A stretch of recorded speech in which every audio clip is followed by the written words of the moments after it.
Hi, my name is Lisa Boussier, and I am the reading consultant, and we're going to spend the next 30 minutes together talking about the new screeners for grades 4 to 6. Let's get started.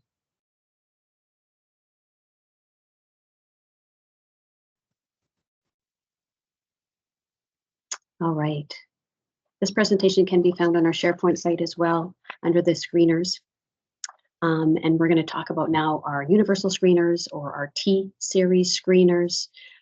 They go by a couple different names. T-series is probably the one you'll hear the most often. These screeners will help us identify our students who are at risk for reading difficulties. They'll tell us immediately who will require intervention and identify those that have some precise learning needs, and then focus on those targeted skills that we know are highly predictive of good readers. So let's take a look at each one. So these screeners will be done at the beginning of the year in September in Form A, and then repeated again in January and May for progress monitoring.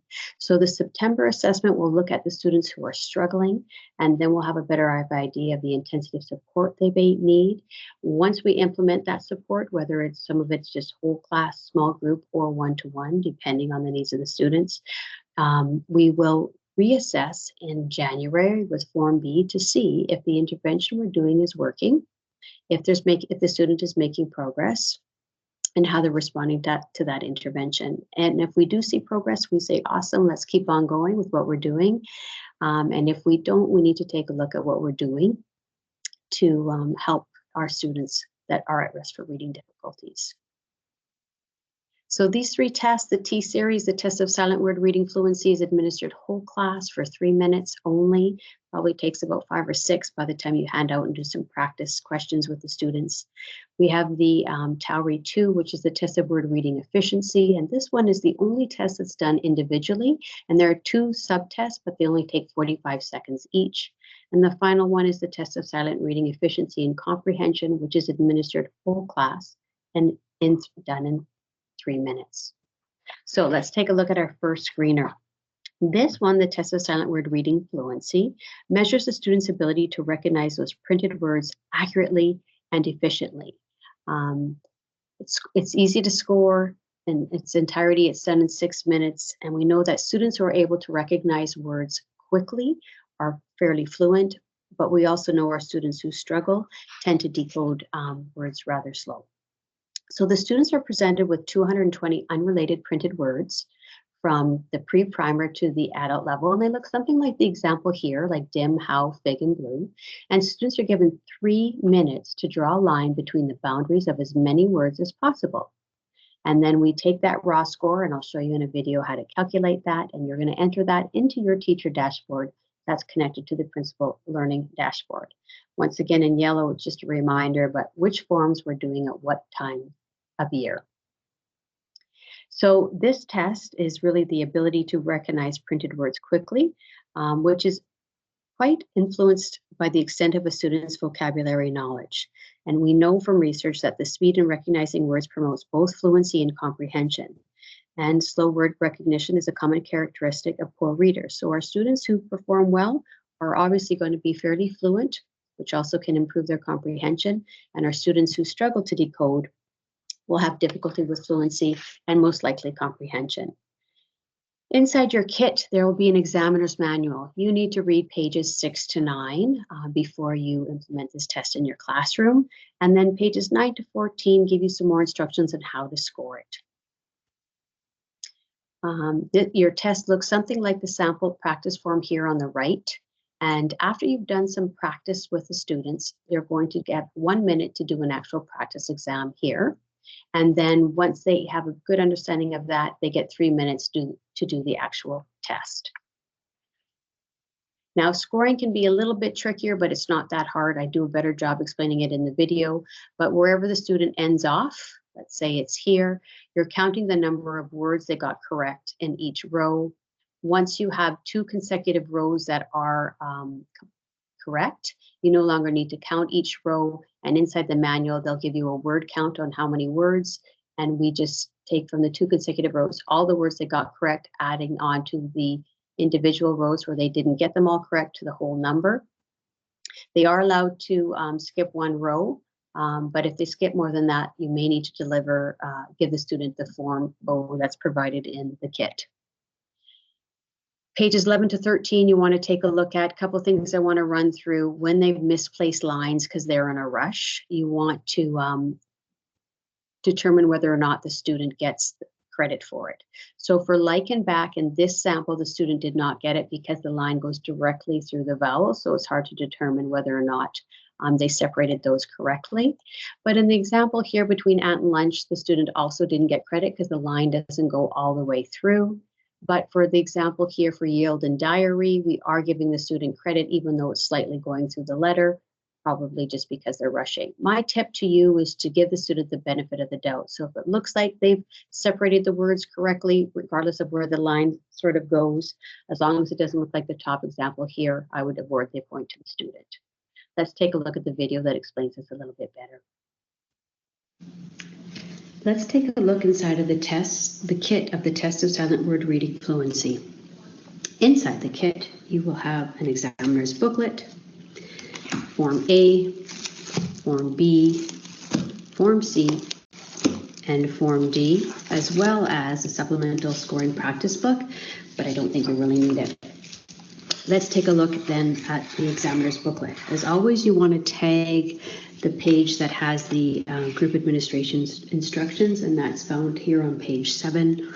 Everything you need to say is written in red, but you do need to pre-read this before you administer the test. Before the test begins, on each form, you're going to be writing out these words here on your smartboard or a whiteboard, because you're going to be demonstrating to the students how to put the lines in between. Once you've written that out on the board, you're going to hand out the form to each student, ask them to fill out their name, and then you're going to demonstrate what you need to do. You're going to tell them to look at the first row of words on this, at the bottom of their record form. You're going to have them know, see how the word in stops here just before the word yes begins. Draw a line right between in and yes, and you're going to demonstrate that on your whiteboard. And then you're going to draw a line between yes and go, go and me and see. Remember, the line goes exactly where one word ends and the next starts. There are no extra letters between words. If you make a mistake, don't try to erase it. Just make a cross through the top of the wrong line and put a new line where you think it should go. So once you've demonstrated that, you're going to have them look at the last 2 rows of words on your form. And I'm still continuing reading in red because that's what I'm saying to my class. The words here run together. Just like before, you should draw a line each time a word ends and a new word begins. Draw your lines clearly between the words and try not to touch any letters. If you make a mistake, be sure to make a cross through the top of the wrong line and draw another line where you think it should go. Now you do these 2 lines. Now here, you can briefly see they put a little cross on a line because that's not where the line goes, and then they've administered a new line where the word goes. We don't want students erasing because it'll take time away because this is a time test, so they're just crossing up the line and then putting in the new line. Once they've done this, I want you to walk around and make sure that the students understand what they need to do when they're correctly putting lines in between the words.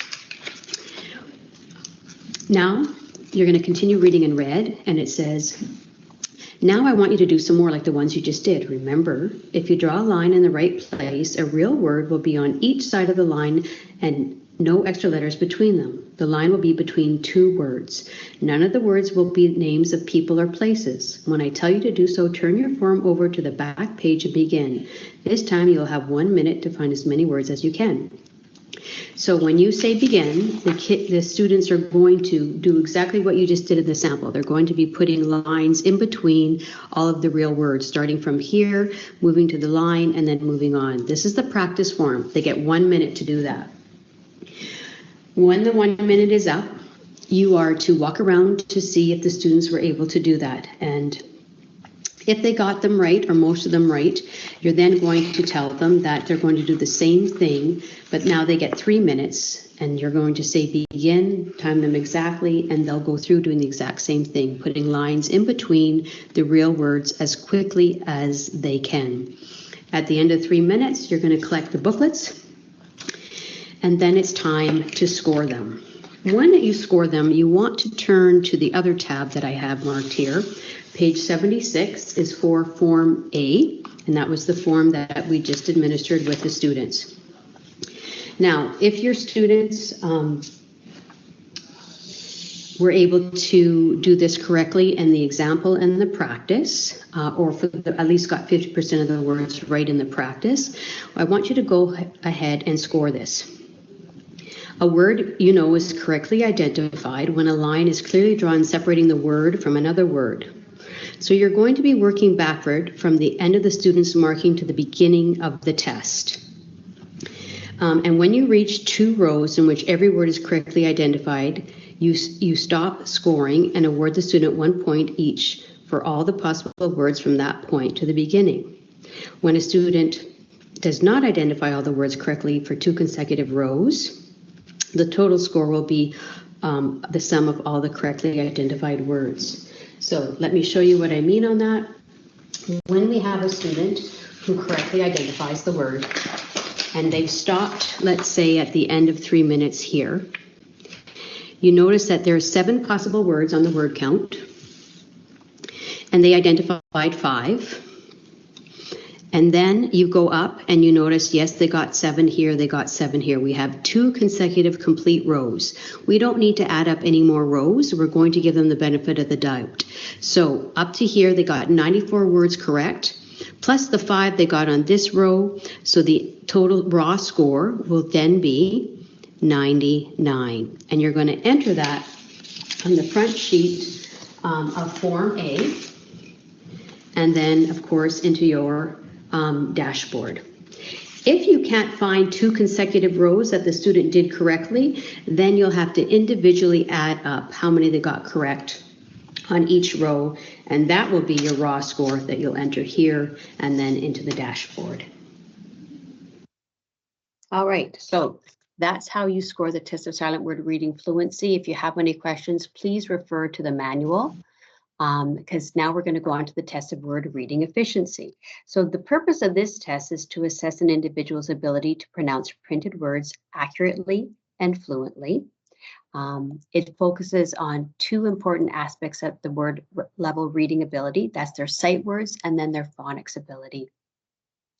So we have those 2-time tests, 45 seconds each, and this one, of course, is done individually, as I mentioned. It's an efficient way of monitoring those reading skills that we know are critical to the student's overall reading ability. So the phonemic decoding efficiency has 63 words where they're reading those nonsense words. And remember, this is checking to see how good their phonics skills are. And the sight word efficiency are just words that the students know by sight and are able to read quickly. You want to take a look at your examiner's manual on page 14 and 16, and then of course the scoring guide, which is fairly straightforward on page 17, and the forms are administered the same time of year as the previous screener. So you're going to place the word card in front of the student. They have 45 seconds to read. If they pause for more than 3 seconds, mark it as incorrect and have them carry on. If they're not sure of a word, tell them just to say skip it and go to the next word. These are the words that we want to see how many they know by sight, that they can quickly and accurately read. And then these are our non-words or our pseudo words, checking the student's phonetic ability. Again, 45 seconds. You're going to mark off and then count the number of correct. Same rule goes, 3 seconds. If they haven't given it to you, tell them to go on and mark it as incorrect. If they don't know a word, they can just say skip it. You are going to record these on your student record booklet or the examiner booklet for you. And here's a little video that explains a bit more. So let's take a look at what's inside the test of word reading efficiency kit. Once you open the kit, you're going to find the examiner manual. your examiner booklet Form A that you'll be administering in September, coupled with the Sight Word Efficiency word card that you'll be placing in front of the student, and the Phonemic Decoding Efficiency word card that will also be placed as the subtest 2 in front of the student. So here are the practice words, and then the actual words are decoding for the assessment. And each form, it has something similar but different words. So that's Form A, making sure that your form corresponds with the actual word list that you demonstrate in front of, that you put in front of the students. So we have the Sight Word Efficiency, Phonemic Decoding Efficiency, and the examiner booklet for Form B. Form C and D also have 2 sets of cards that you'll find in your packet, but for some reason there is no individual examiner record booklet. You're going to put it in this sort of pinkish red one, and the C and D will be put here on this section of the booklet, and then for the phonemic decoding, this section here as well. So if you want to know more about this test, turn to page 14 in the examiner booklet. Always take a quick read. It's really only the bottom of 14, and then page 15 will tell you about how to do the sight word efficiency, and then of course it's repeated for the phonemic decoding efficiency card. Exact same instructions, same 45 seconds, just reading different words. So what you're going to say is here in red, so you can choose to read it from the examiner booklet if you like. However, you may also choose to actually do the assessment right from the actual Form A booklet. So let's just go over what you would do for the sight word efficiency. You are going to ensure that you have a stopwatch and the reading cards from Form A and Form B here, ready for the assessment with the student. And you want to be able to, you need a pencil or a pen to record the total number of words the examinee will read in 45 seconds. If they finish before that time is up, I want you to note the time here at the bottom of your form where you will record that time there. You're going to mark all the words that they've read correctly with a 1 and any words that they mispronounced with a 0. You're going to draw a line after the last word read in 45 seconds. If they skip a word, simply count the item as an error. If the examinee makes an error and then self-corrects, you will mark that one as correct. If they hesitate for more than 3 seconds on a word, then you just instruct them to go to the next word, and then you will mark that word as incorrect. You're going to ensure that you do the practice words first on the sight word efficiency card. And you're going to say to the student, I want you to read some lists of words as fast as you can. Let's start with the practice list. Begin at the top and read down the list as fast as you can. If you come to a word you cannot read, just skip it and go to the next word. Use your finger to help you keep your place if you want to. Have the examinee read the words aloud. If they skip around, ask them to read the words from top to bottom without jumping around. If they cannot respond correctly to at least one item, discontinue testing and do not record a score. So have them read the practice words. Then if that's gone okay, say now you will read some longer lists of words. The words start out pretty easy, but they get harder as you go along. Read as many words as fast as you can until I tell you to stop. Begin here, and you're going to turn over your card to show the word list. You're going to point up here to the upper left corner of the list, and then you're going to tell them to read down the list, bringing your finger down that list. Before you can start on to the next list, you can tell them that they can keep their finger to help them follow along if they want to. And if they come to a word they can't read, skip it and go to the next one. Ask them if they understand. If they say okay, you'll begin as soon as I turn over the card, and you're going to turn it back over. Once they're ready to begin, you're going to flip it over, and as soon as they read the first word, start your timer, and remember, after 45 seconds, mark where they end. You're going to record it here on your sheet, the number of words that they read correctly, how long it took as well. Now, the same instructions go for the phonemic decoding efficiency. Remember, these are the non-words, and these are words that the students will not be familiar with. We are checking their phonics, how well they can match the sounds to the letters in our phonics rules on this one. Some kids are going to try to make it into real words, remind them that these are words that they've never heard before, but follow the script here. Again, they have 45 seconds, do the practice. You're going to indicate where they start and move down down the rows, they'll read a lot fewer words in 45 seconds than they will with the sight words.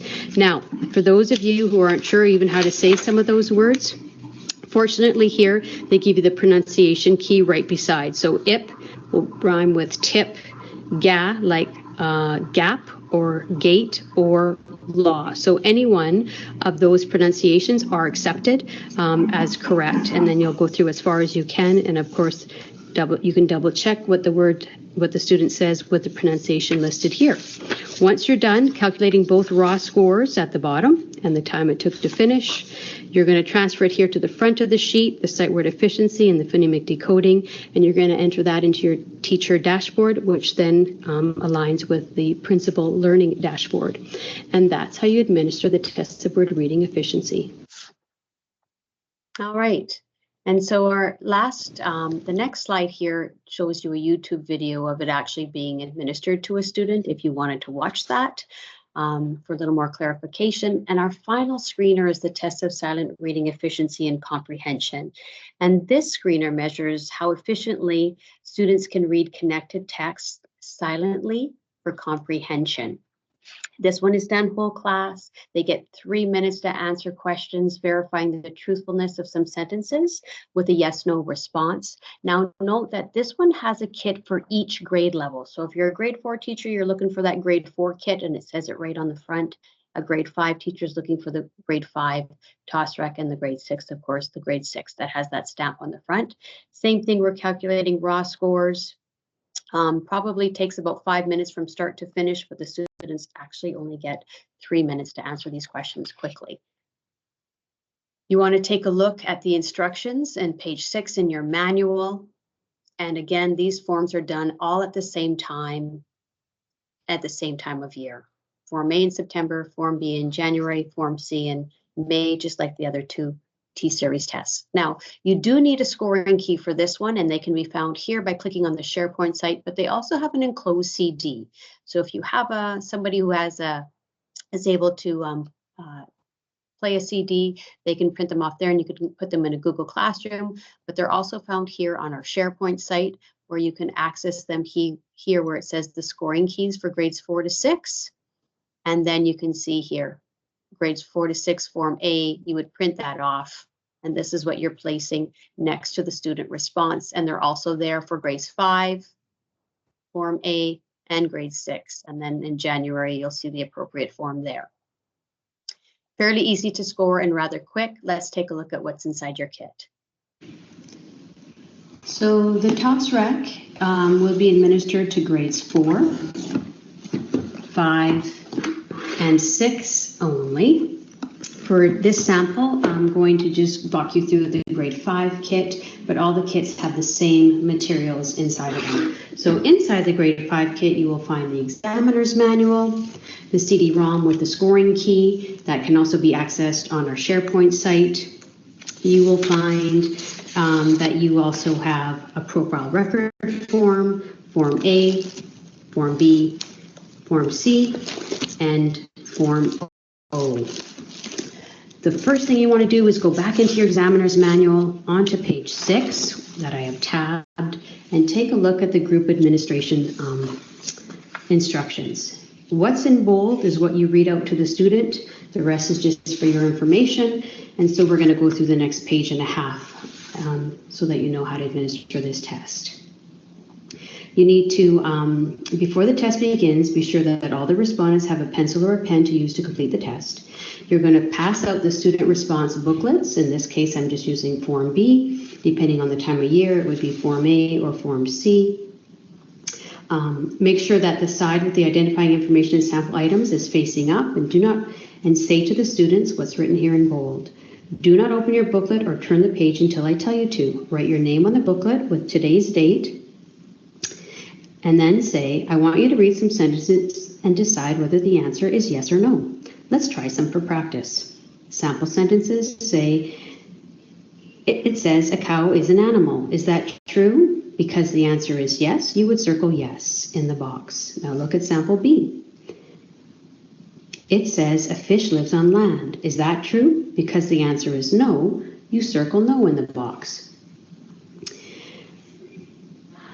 practice sentences, say, now let's try the practice sentences. Draw a circle around the correct answer for each sentence starting at practice sentence 1. Stop at the bottom of the page, work as fast as you can without making mistakes, go ahead. Then, when students finish the practice test, say, let's check your answers. Here are the answers for grades 4 to 6, right here. Now say to the students, when I tell you to begin, I want you to turn the page. Start at the top of the page, read each sentence silently, circle yes if the sentence is true, and no if it is not true. Do as many as you can until I tell you to stop. If you finish the first page, go to the next page and keep going in this booklet until I tell you to stop. You will have 3 minutes. Work as fast as you can without making mistakes. Ready? Begin. When the 3 minutes are up, say to the students, close your booklet. I'll come around and collect all the booklets.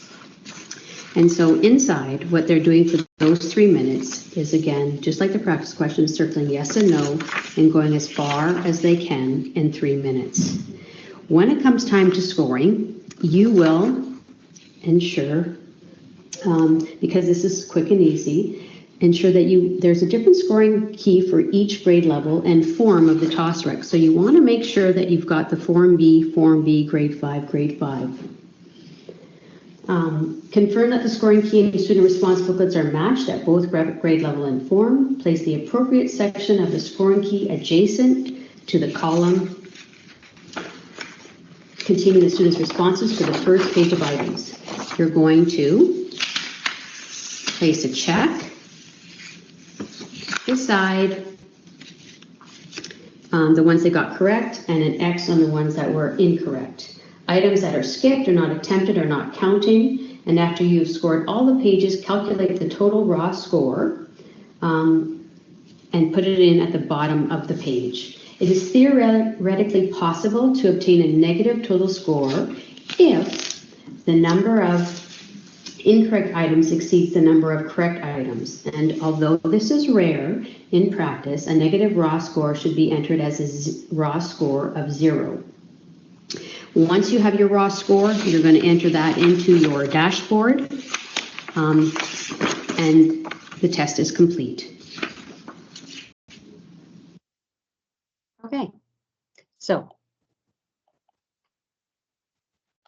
we're going to take a look at the next one. So when you enter that raw score into your dashboard, it will convert it into a standard score because these tests are normed. And we want a standard score because it tells us that any type of intervention or instruction that we're doing, whether it's whole class, small group, or individual, any growth that we see between September and January, May, really is a result of instruction. And so we're looking for scores at students who scored 90 and below that will require intervention. And the students that are 90 and above, we want to ensure that those kids stay above that 90 score if possible. So on your dashboard, once you enter those raw scores and they convert them to standard scores, they are going to color code them. The students in the yellow and the red are the ones that we want to pay close attention to see where the breakdown is. Is it their phonics? Is it their sight word? Is it their phonemic awareness that we haven't assessed? But if they struggle in phonics, they tend to struggle in phonemic awareness. Is it their vocabulary or their comprehension? So we do have to drill down a little bit more with that, and some of the PD that will follow this will help you know what to do with the results you're getting on your dashboard. So they'll look something like this, where you can enter in each student's individual raw score in their different forms, and then have them sort of color coded like this. Now, I don't want you to panic because many of you are probably thinking, how do 3-minute tests and 2 45-second tests really tell me everything I need to know about a student that may be at risk for reading difficulties? Well, as I said, they're normed and they come up with standard scores. So we need to take a look at these tests together, all 3 of them together, to determine where the student may need intervention. These are only screeners. They're just identifying the kids, but we don't know enough about them yet to know exactly where the breakdown is. But the PD that will follow will help you with that for sure. Now, know that some of your students may never score above a 90 because that's where their ability is. What we're looking for, though, is to see if they scored a 72 in September and we're doing some intervention with them in the classroom. In January, hopefully their score has gone up to perhaps a 74 or 75 or even a 77. So don't be too worried about the color coding, but more looking to see an increase in that number, that standard score number. All right. Our T-Series screeners are our universal screeners for grades 4 to 6. If you have any questions, please feel free to contact me or any of the language arts consultants, but more PD and explanation will come along to help support the data you'll be collecting from these. Thanks again. Take care.